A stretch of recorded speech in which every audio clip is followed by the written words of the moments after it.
We are here with the longtime Yankee general manager, Brian Cashman. Brian, we'll start off with this. Was there ever a point where you thought that you had lost him after that 7-minute, that's like almost a Zapruder film that he's, Aaron, arson judge is heading to San Francisco. Did you really think you had lost him?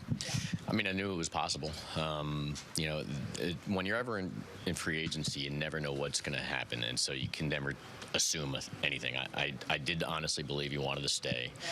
But again, finding common ground is never an easy thing, and there's a lot of great opportunities, and you don't know how those opportunities are going to pull on the heartstrings of the player and his family, and they want to go back home. They're from California originally, and we just had to continue to go put our best foot forward, and I thought, everything was going to rest on really the connection Hal Steinbrenner was going to have with the player, and Hal started with the conversation at the very beginning of the winter, and then obviously concluded it with closing the deal. And I think Hal was so instrumental in this, and Aaron responded really well to him. Brian, just how stressful was that day for you until you ultimately got the decision the next morning?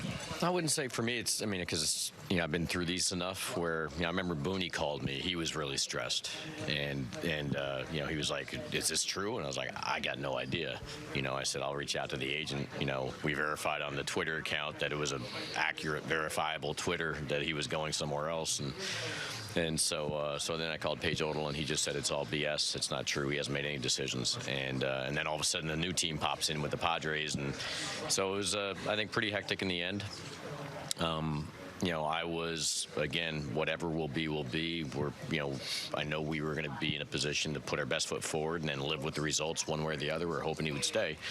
But I do know Boone, was struggling for a little while there, and understandably so. He wants to manage the best of the best, and, but we had to let it play out. And then I think ultimately, I didn't sleep that night. The conversation I got from Hal, it was 3:37 a.m. Like, hey, we got it done, or he got it done, and so then all of a sudden, it was a little bit easier after that. So you've been doing this a long time, as we mentioned. Can you even understand the skyrocketing of salaries during this offseason? And not just salaries, Brian, but length of contract. 9 years, people went, wow. Now you got 13s and 12s and things like that, taking people to 40. Is this a surprise to everybody in the business that this is happening?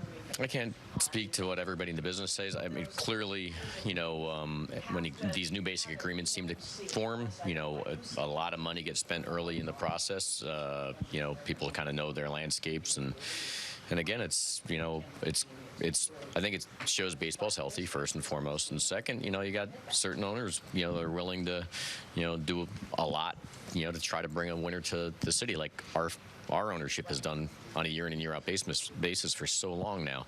So it just creates great David and Goliath dynamics, and I think it's great for the sport and the coverage, and it's going to put a lot of pressure on the teams that have a lot of talent because they're expected to win, and then the younger or the less dynamic or sexy teams are going to be looking to knock those people off, and there are going to be some surprises along the way. And we're used to it, so it's kind of like NCAA tournament time when you enter the regular season and the postseason. So hopefully we're going to be one of the best teams out there. But yeah, I mean, it's a whole new level, but typically with these new basic agreements, those new levels gets reached. Brian, you guys have already made a ton of moves this offseason, but there's still a little bit of a hole in left field. How do you guys expect to address that? Yeah, we've definitely been having a lot of conversations.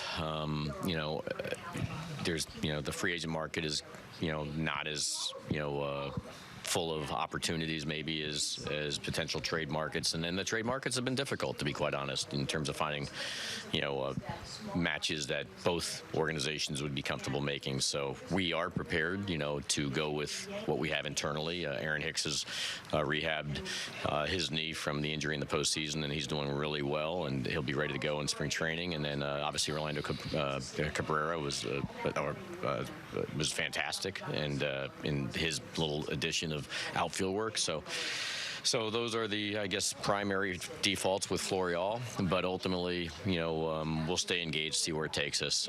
We know there's an area that we'd love to upgrade there if we can, but it doesn't mean that we will. Now, you mentioned teams that want to go for it. Obviously, the team across town, like you, they want to go for it. Are you driven at all by that, by what they do, that you feel that you have to answer them the way they have felt like you guys in the past?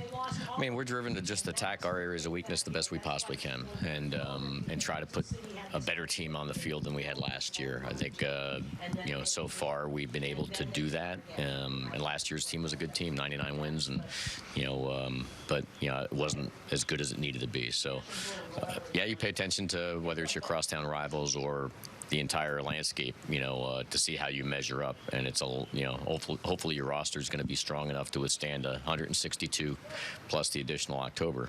So that's our focus. But we can't worry about anything other than our own issues, and if we can address them in a good way, I think we'll be in a good position. Merry Christmas. Congratulations on getting Judge back, and we appreciate your time, Brian. Yeah, Merry Christmas to all, and Happy Holidays.